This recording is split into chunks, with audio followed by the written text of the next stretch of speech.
And the atmosphere here is like nothing I've experienced before. I'm a born Ahmadi. I've lived in London 25 years of my life and I've never experienced anything like this. And I don't think I will experience anything like this for another 4, 5, maybe 6 years. Peace Village in Toronto, Canada is a really unique place. It's really special. And the place where the Caliph was living, which was the corner of one of the streets, was almost a central location of the whole area. And it's quite amazing that people could literally come out their house on the way to school, on the way to visiting an office, on the way to the mosque, and could just pass by the house of the Caliph, could wait outside and see him coming outside.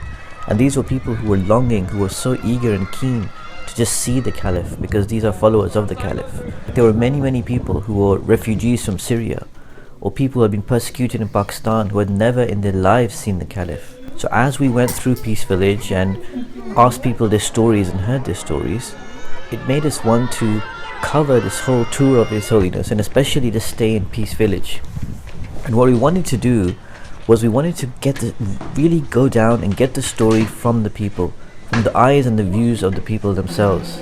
And so we went into people's homes, we went to people's office places, we went to people at the time when they were most emotional, just before they were going to meet the Caliph, after they had met the Caliph, when they were sitting with the Caliph, when they were praying behind the Caliph, and when they were waiting sometimes hours and hours in the freezing cold and even snow.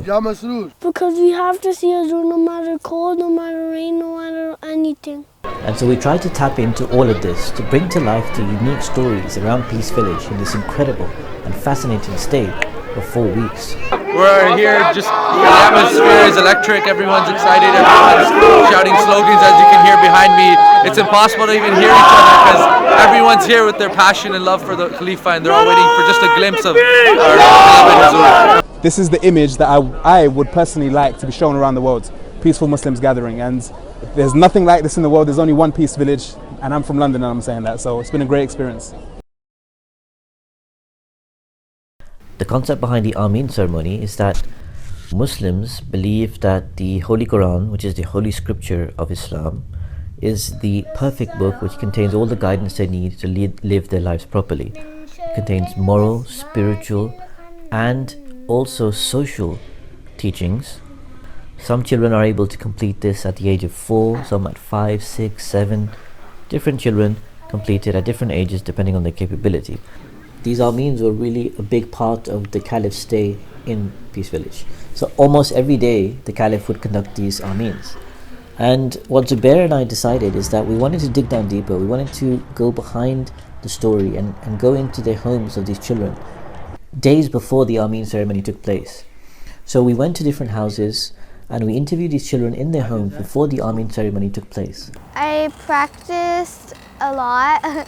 Like my mom would, like each day after school, she would call me upstairs and we'd practice. It's really graceful that Hazur is here now, and like everybody now is here.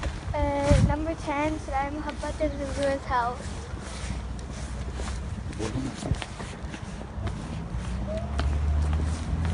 I'm getting ready for my Ameen to read Quran Sharif with Hazur. Today we got so lucky that Ameen is got approved, and he is perhaps one of the last person because Zubair is leaving tonight. So Uzair is so lucky to be a part of this Ameen. Tayyib is also he's in the standby. आज बदुआ कर रहे हैं हम लोग सारे कि उज़ैर की भी आमीन तो है आज और तैयब की उन्होंने standby में की हुई है. So let's hope and pray कि इंशाल्लाह तैयब की भी बारी आ जाए. It's like when you read our holy book, the Holy Quran, with our leader, Pyare Hazur. My daughter Brida Rabbani has her Ameen today, and she's so excited and looking forward to it, to read Quran, sitting close to Hazur Anwar. She has been praying for that and waiting for this opportunity, which is a rare opportunity for children here in Peace Village. Today's the Ameen, and I'm really looking forward for it. I'll see you guys there.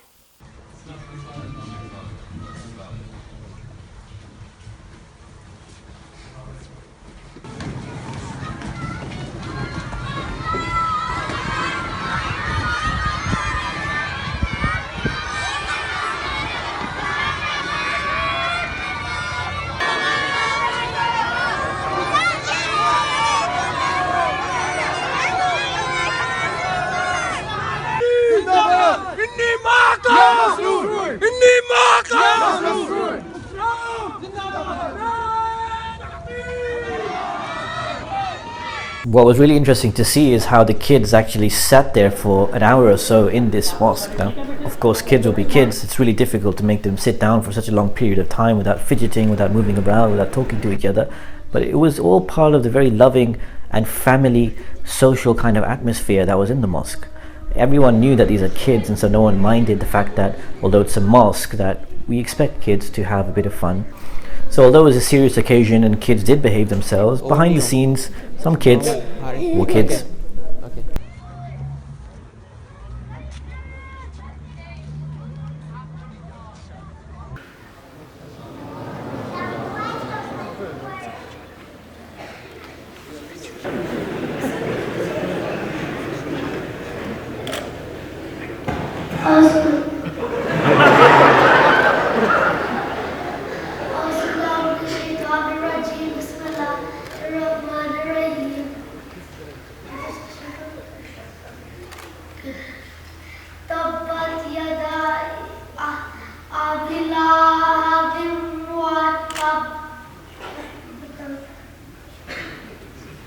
Hazur went like this.